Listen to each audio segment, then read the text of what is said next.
We finally did it, team. As we've all noticed from the numerous kind comments I have gotten on this channel, I haven't been streaming in the last 8 months. As I've said multiple times, the reason for this is because I have been focusing all of my time with my students inside of Stream Coach Academy. SCA is a lot more work than I thought it was going to be, and it would be a completely unmanageable amount of work if I was also still streaming 25 hours a week. But that being said, I've been shifting a bunch of stuff around in my schedule, freeing my time up so that I can eventually make a comeback to streaming, which has been on the list for the last forever, it feels. And this past week I decided I wanted to do some free trainings over YouTube to help those of you who are struggling starting your YouTube channel just freaking get started. And my dumb ass thought that Discord was gonna be big enough for us to be able to run these. It was not.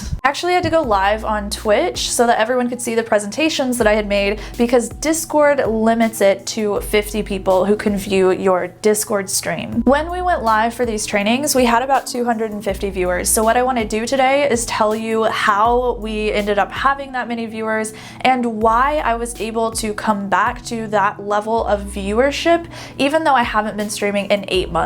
For those of you who have been following my journey with everything, 250 viewers was my average before I stopped streaming 8 months ago, so it's basically like I never left. And if you're also a streamer yourself, you know how difficult it can be to take time off and come back to the same number of viewership. This is literally why streamers don't take vacations, they hate taking time off, and they're basically always in front of their computer is because they're so afraid of losing that viewership. So yeah, let's just dive into all that so that you can learn from me and hopefully you can actually take a day or a week off and it will be okay. So I should preface all of this by saying that even though I haven't been streaming for the last 8 months, I have been posting consistently here on YouTube, on Twitter, on Instagram, and on other social media platforms. So I still had content for my audience. I didn't just up and leave. And this is why it's so important for you to diversify yourself across multiple platforms. I talk a lot more about this in my ebook, which is all about how I grew from having 20 viewers for 4 years up to over 100.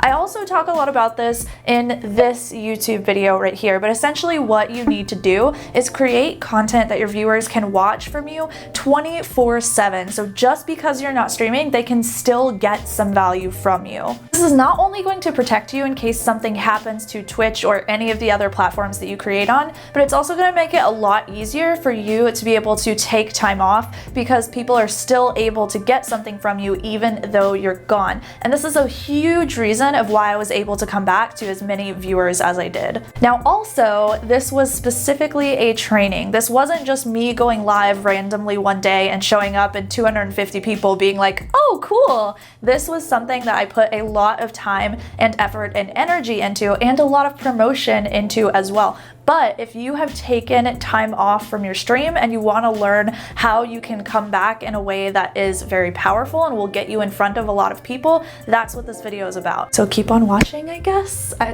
Yeah, do that.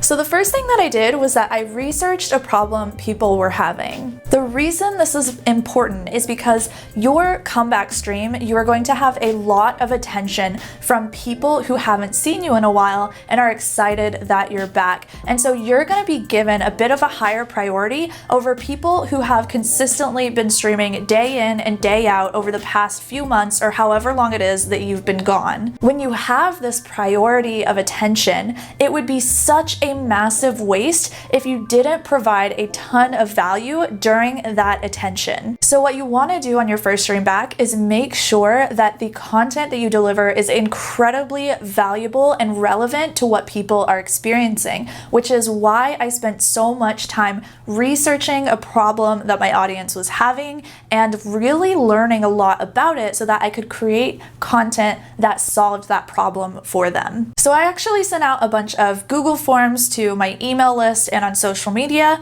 I did a bunch of meetings and one-on-ones and group meetings to really try and nail down what streamers were struggling with whenever it came to building their YouTube channel. The major problems that I saw come up over and over again were 3 different problems. One is that people could not figure out what to make videos about.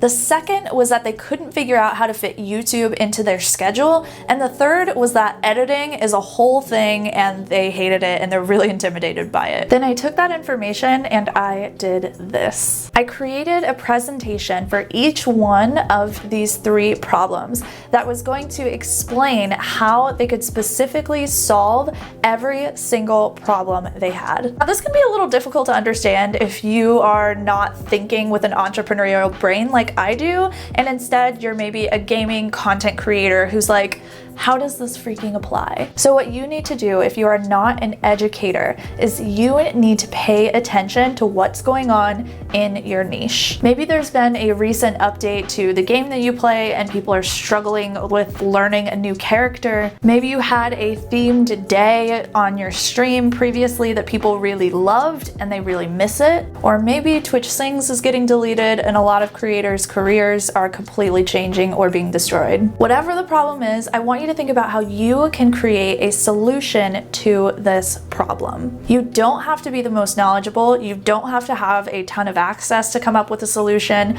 All you have to do is be ballsy enough to try, even if the solution itself is bad. The effort that you put in and the stamp that your personality and your unique skill set brings to your solution is enough to make it valuable for people to enjoy it. But you're not going to make awesome solutions for problems until you start trying to make them. Then the next thing that you're going to want to do is tell literally everyone that this is about to happen. This is why it's important that you're building yourself up on social media like Instagram and Twitter. It's also why it's incredibly important that you start to think about building an email list. And why you should have a Discord server, which I talk a little bit more about that in this video right here. You're gonna make an announcement to everyone that you are about to come back. Give them the specific day, the specific time, and the fact that you've been working behind the scenes trying to come really close to this problem that they're experiencing,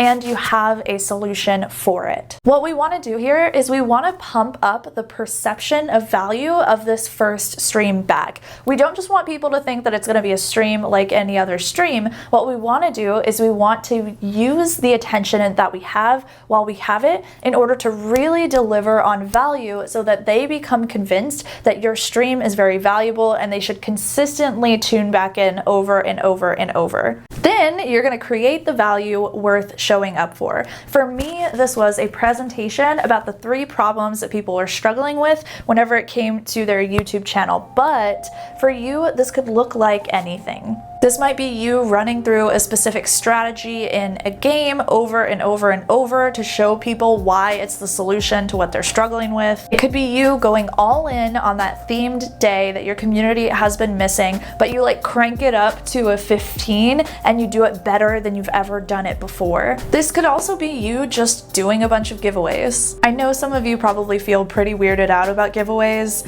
I should probably do a video about those in the future because they're not bad. You just have to use them right and use them as the tool that they are. Then the next step I took is just deliver on the value. Make sure it's educational or entertaining, and make sure that while you have that momentum of having that first stream back, you are actually using that momentum productively to help a lot of people, as opposed to just going live and expecting people to show up. If you can learn more about how to use momentum when you have it in a productive way that's going to help you grow your stream and achieve your goals that you have for your content, you will become a better marketer. And Twitch is specifically a marketing marketing game. The people who have tons of viewers are really great at it. And if you don't have a ton of viewers, it could be because you aren't very knowledgeable about marketing and you don't know how to use the strategies and you don't know specifically how to market yourself. But that's okay, because every single one of you can learn, and I promise you it's not even that difficult. That's what this channel is all about, right? So I guess subscribe!